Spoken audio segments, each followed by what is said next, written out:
রাজ্যবাসীকে অনেক অনেক শুভেচ্ছা। যে লাগাতার দ্বিতীয়বার 30 পঞ্চায়েতে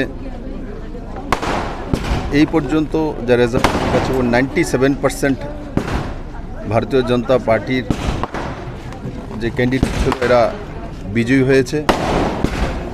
জেলা পরিষদ সবগুলো করছে, পঞ্চায়েত সমিতি একটা ওরা পেয়েছে, বাকিগুলো ভারতীয় জনতা পার্টি। আর পঞ্চায়েতে বড় মাত্রায় ভারতীয় জনতা পার্টি জিত হয়েছে। আমি সমস্ত ভারতীয় জনতা পার্টির কার্যকর্তা এবং যারা ক্যান্ডিডেট হয়েছেন তাদেরকে অনেক অনেক শুভেচ্ছা জানাই। গ্রাম থেকে শহর আর শহর থেকে দেশবার স্বাভাবিকভাবে এই নির্বাচন গ্রামের নির্বাচন।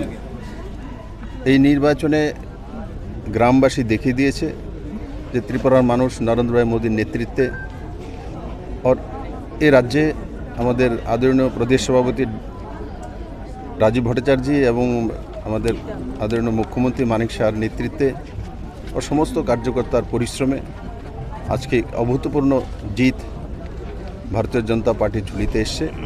আমি আপনাদের মাধ্যমে আবারও সমস্ত ত্রিপুরাবাসীকে ভারতীয় জনতা পার্টির উপর বিশ্বাস রাখার জন্য অনেক অনেক ধন্যবাদ জানাই।